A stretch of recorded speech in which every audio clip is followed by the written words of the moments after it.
رمضان شریف میں برائی اور مہنگائی کا بڑھ جانا۔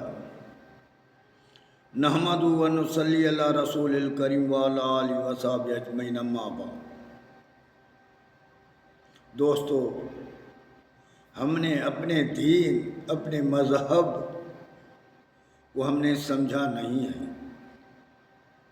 نہ کسی نے صحیح نمونے سے ہمیں سمجھایا ہے کہ رمضان کیا ہے، اس کا شان کیا ہے، اللہ اس کا رسول اس کے باب میں کیا کہتا ہے۔ لیکن ہم رمضان شروع ہی نہیں ہوتا ہے تو ہر چیز بڑھ جاتی ہے، ہر برائی سرعام آ جاتی ہے۔ جیسے کہ ہم انتظار میں ہوتے ہیں کہ رمضان آ جائے اور ہم ان کام میں لگ جائیں اور ہم سارے برائیوں کو اکٹھے کر کے ساروں کے ساروں کو رمضان میں پیش کر۔ اللہ تعالیٰ فرماتا ہے، یا ایھا الذین آمنوا کتب علیکم الصیام کما کتب علی الذین من قبلکم لعلکم تتقون۔ ایمان والو، مسلمانوں، میں نے تمہارے اوپر روزے فرض کیے ہیں اور تمہارے پہلے جو تھے ان کے اوپر بھی فرض کیے تھے۔ کیوں کیے تھے؟ لعلکم تتقون، کہ تم اللہ سے ڈرو، تمہیں پرہیزگاری آ جائے۔ 12 مہینہ پولیس میں، فوج میں ٹریننگ ہوتی ہے نا، 1 سال میں 1 مہینے کی ٹریننگ ہوتی ہے، اس کو ٹائٹ کرنے کے لیے۔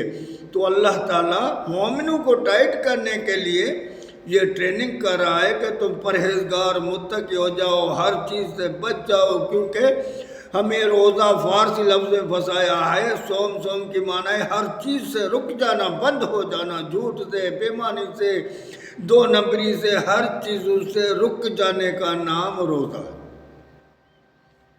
تو ہم غور فکر کریں کہ ہم کیوں نہیں رکتے ہیں، کیونکہ ہمیں وہ چیز بتائی نہیں گئی ہے۔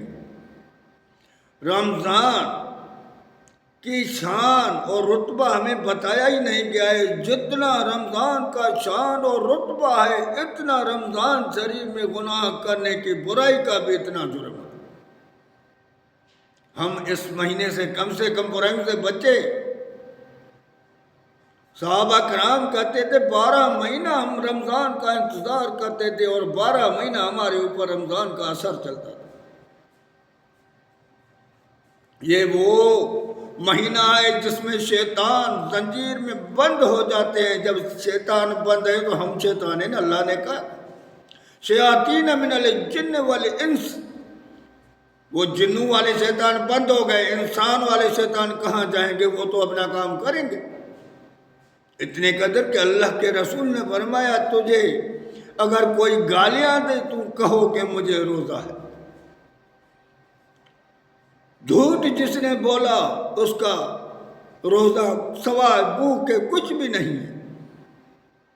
تو ہم 1000 بار سوچے، اس مہینے میں اپنے بھائیوں سے ظلم کرنے کے بچے۔ ایک بندہ آئے گا، اللہ کے رسول نے فرمایا محشر کے میدان میں اس کے اتنے نیکیاں ہوں گی، اتنی نیکیاں ہوں گی کہ پورا آسمان بھرا ہوا ہوگا۔ وہ جنت کے طرف جائے گا تو ایک بندہ کھڑا ہوگا، اللہ اس نے میرے اوپر ظلم کیا تھا۔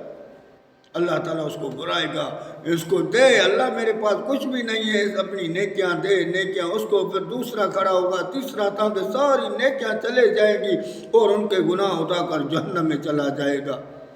تو میرے بھائی، ہم 1000 بار سوچیں، اپنے بھائیوں پر ظلم کر رہے ہیں۔ یہ مہینہ شروع ہو گیا، اب 1 دن رمضان میں بچا ہے، ہر چیز مہنگی ہونی شروع ہو گئی۔ تو ہم اندازہ کریں، اپنے رب کے رضا کے لیے اپنے محبوب کے محمد مصطفیٰ صلی اللہ علیہ وسلم کے امتی بنے، غیروں کے نہیں بنے۔ ہم سوچیں ہم امت کس کی ہیں، اور کافر جو ہیں، جس کو ہم کافر کہتے ہیں، جو غیر مسلم ہیں، وہ بھی اس مہینے کی عزت کرتے ہیں، لیکن مسلمان بد نصیب اس کی عزت ہی نہیں کرتے ہیں۔ تو ہم کیسے مسلمان ہیں، خود کو سنوارنے کی کوشش